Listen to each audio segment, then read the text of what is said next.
Hi everyone, उम्मीद है आप सब बहुत बढ़िया होंगे।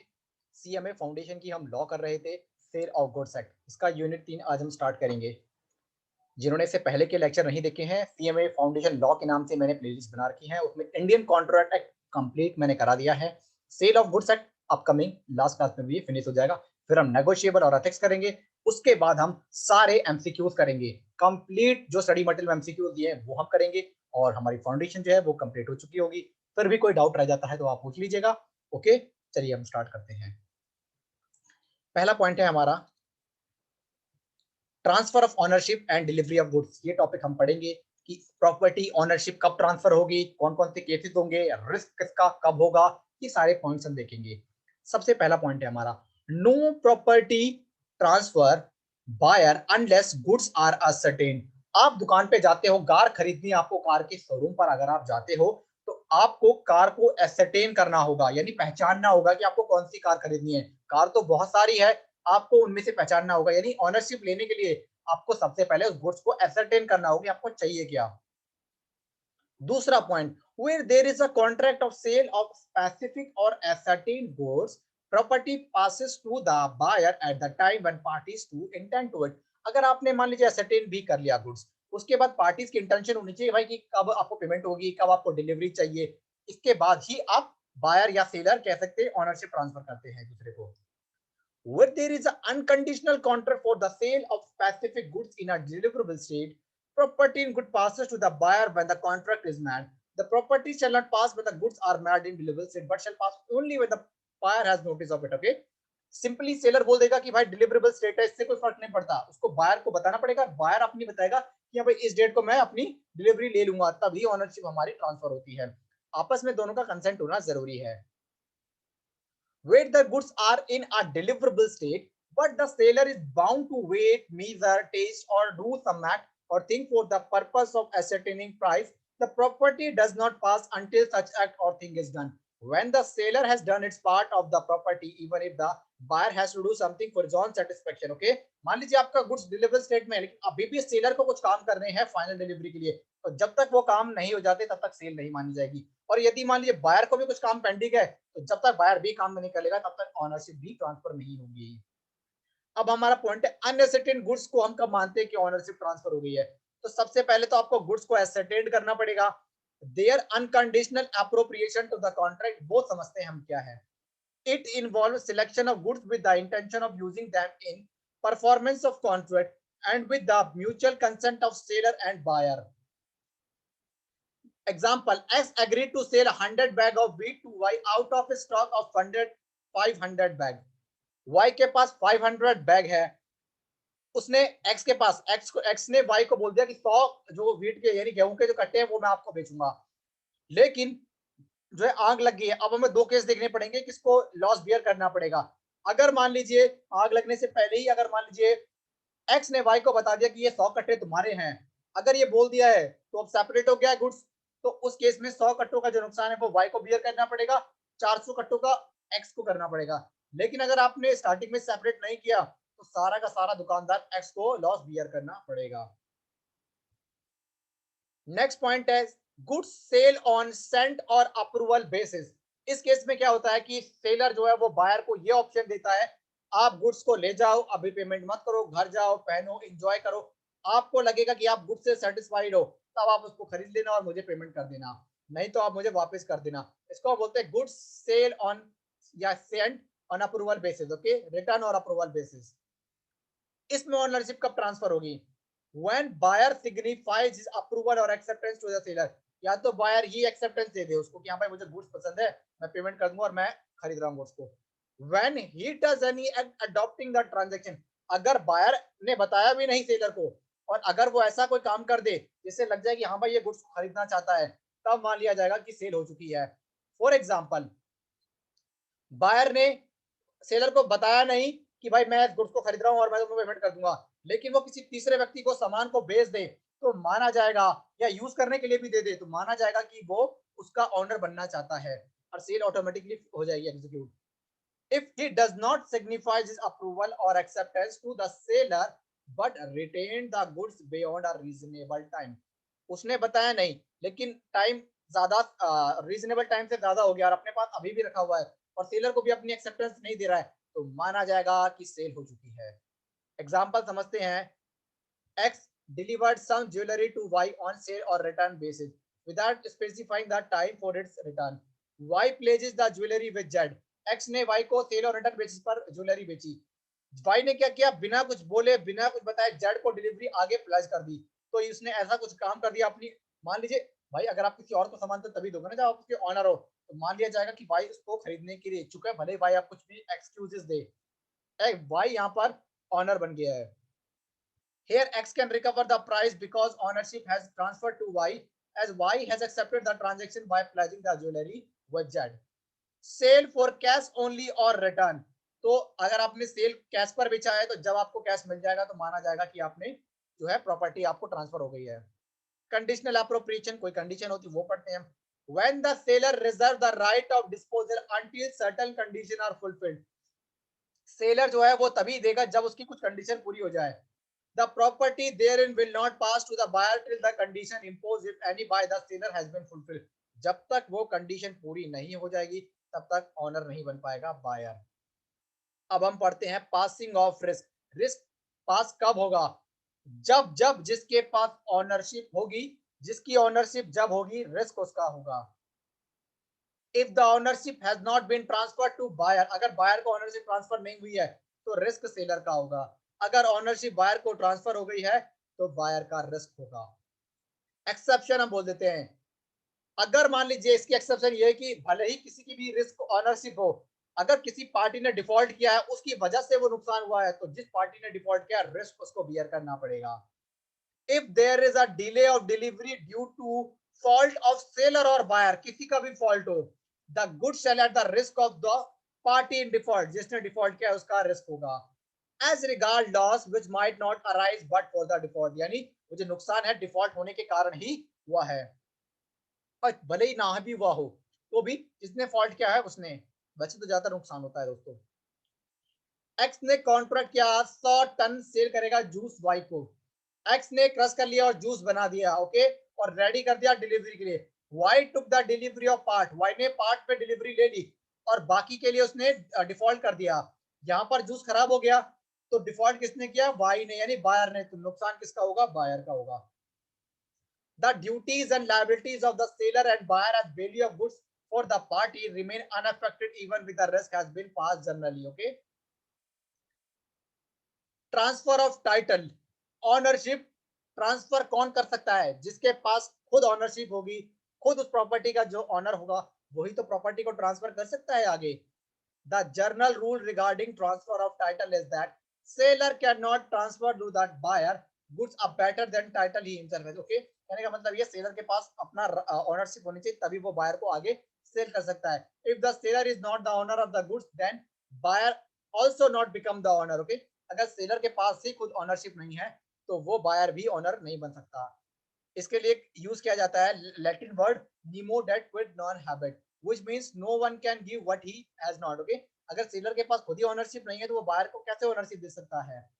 लेकिन इसकी कुछ एक्सेप्शन है, जिस केस में ऑनरशिप या सेलर ना होने के बावजूद भी आराम से आप प्रॉपर्टी को ट्रांसफर कर सकते हो। यहाँ पर यूज वर्ड होता है sale by non owner valid होगा। सेल बाय मर्केंटाइल एजेंट, जो मर्केंटाइल एजेंट मतलब एजेंट कब कर सकता है? On behalf of owner. Sale for document of title, उसके पास प्रॉपर डॉक्यूमेंट ऑफ टाइटल हो। Agent in possession of goods with consent of owner, owner की सहमति से वो उन गुड्स को अपने पास रखता हो और फर्दर सेल करता हो। Sale made during the ordinary course of business as mercantile agent, आपने ये ऑर्डिनरी कोर्स में काम किया हो यानी आपके पास वो राइट हो। Buyer acted in good faith, buyer को पता नहीं था ये एजेंट है या रियल ऑनर है, गुड फेथ में बायर ने सामान खरीदा। At the time of contract of sale no notice of fact that seller has no authority to sell. Pappu the owner of car instructed an agent Amar to sell his car not less than 50,000। Owner ने agent को बोला था कि 50,000 से कम में नहीं बेचनी, लेकिन अमर ने कार को बेच दी 40,000 में, 10,000 कम पर बेच दिया है। Babu acted in good faith, जिसने खरीदा सामान उसने गुड फेथ में खरीदा without notice of above instruction to the agent कि 50,000 से कम में नहीं बेचना, ये बाबू जो बायर है उसको पता नहीं था। Here Babu get a good title and the car owner can not recover from Babu, okay. But वो इतना कर सकता है कि एजेंट के ऊपर क्लेम कर सकता है कि उसने बिना उसकी परमिशन के सामान को बेचा। Sale by one of the joint promisor, one of joint promisor बेच सकता है। Good title, joint owner must in possession of consent of other corner, उसकी अदर कॉर्नर की कंसेंट ले ली हो उसने, जो परचेजर है उसने गुड फेथ में खरीदा हो। No knowledge of fact that seller has no authority to seller, buyer को कोई इस बारे में जानकारी नहीं थी। Sale by person in possession under voidable contract provided contract has not been resigned until the time of sale. X by fraud obtained the possession of diamond ring from Y. X ने fraud से Y से सामान को ले लिया, X ने sold भी कर दिया B को, B resided the contract, B bought the good in good faith, okay। B को नहीं पता था कि चोरी का सामान है, उसने good faith में खरीद लिया। Without notice of X defective title, B got a good title, yes, B owner बन जाएगा उसका, और Y cannot recover the ring, okay, but Y जो है X पर क्लेम कर सकता है। Sale by one who had already sold the goods, मान लीजिए एक व्यक्ति A है, उसने B को सामान बेचा और वही सामान उसने C को भी बेच दिया, यानी दो बायर को उसने सामान बेच दिया, और जो तीसरा था उसको इस बारे में पता नहीं, गुड फेथ में उसने सामान खरीदा, तो वो उसका ऑनर बन जाएगा। Sale by one who had already sold the goods but continues to be in possession thereof, person obtained delivery in good faith, no notice of previous sale, वो उसका रियल ऑनर बन जाएगा। Sale by buyer obtaining possession before property in good has been transferred to him. Effect of estoppel पढ़ लेते हैं। Effect of estoppel, the owner of goods by his statement or conduct must have lead the buyer to believe that seller has authority to sell. The transferee will get a good title to against the true owner. Rakesh told Amit, Rakesh ने अमित को बोला, buyer, Amit जो कि buyer था, कि in the presence of Sumit, यानी real owner की presence में बोला कि Rakesh is the owner of TV, जबकि ऑनर था सुमित, लेकिन राकेश ने ऑनर की प्रेजेंस में बोला कि मैं इसका ऑनर हूं, but Sumit remained silent, real owner silent था। Amit bought the TV from Rakesh, here Amit will get a good valid title to TV even then Rakesh had no title because Sumit by his own conduct prevented from denying Rakesh authority to sell the TV. Sale by unpaid seller भी cell कर सकता है। Sale by official receiver और liquidator of a company, इस case में क्या होगा, मान लीजिए जो ऑफिशियल रिसीवर और लिक्विडेटर होते हैं वो भी फर्दर सेल कर सकते हैं। Sale by finder of goods under certain circumstances, finder of goods भी सेल फर्दर कर सकता है। अब हम पढ़ेंगे डिलीवरी के कुछ रूल्स।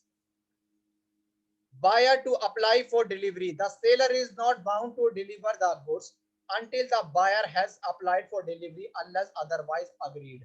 Buyer को डिलीवरी के लिए क्या करना पड़ेगा, बोलना पड़ेगा सेलर को कि मुझे डिलीवरी कर दो।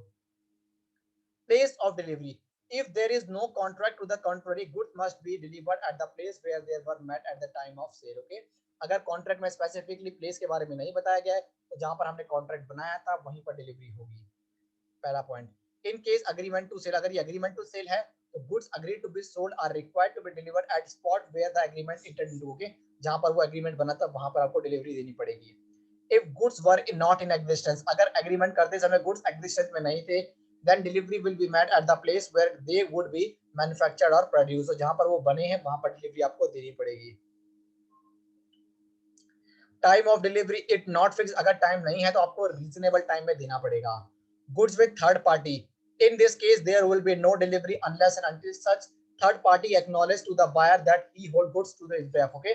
तो इस केस में क्या होगा, मान लीजिए कहीं पर आपके गोडाउन में रखे हुए थे, अब किसी और ने सामान खरीद लिया, तो उसको बताना पड़ेगा गोडाउन वाले को कि अब ये सामान जो तू रख रहा है मेरी देखभाल में कर, जो दूसरा पुराना ऑनर था उसको बोल जा अब तू मेरे लिए कर, मैं तुझे सैलरी दूंगा।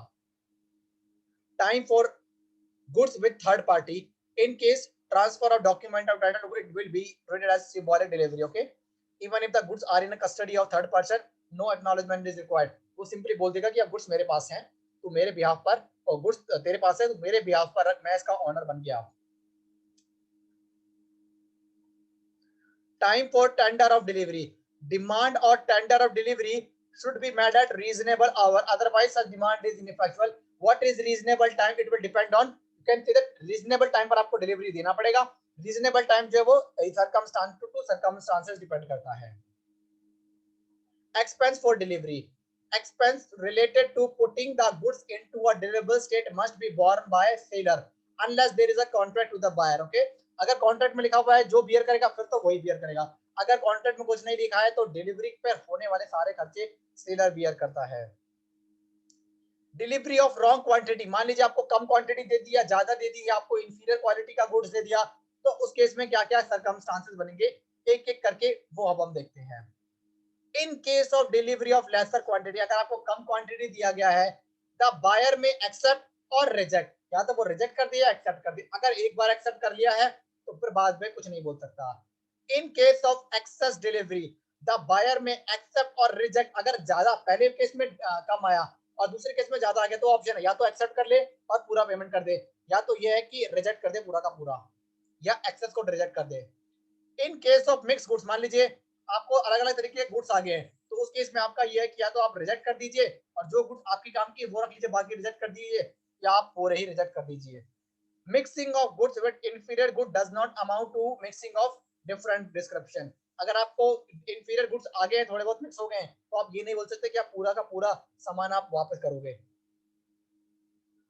Part delivery, part delivery would have the same effect for the purpose of passing of property in such good at delivery for the whole, but delivery of part of good will not be treated as delivery of the whole. Okay, part delivery भी हो सकती है, आपने थोड़ा अभी दे दिया थोड़ा बाद में दे दिया, लेकिन part delivery को हम ये नहीं बोलेंगे कि आपने सारा का सारा डिलीवरी दे दिया है, पार्ट पार्ट करके उतनी मानी जाएगी जितना आपने डिलीवर किया है।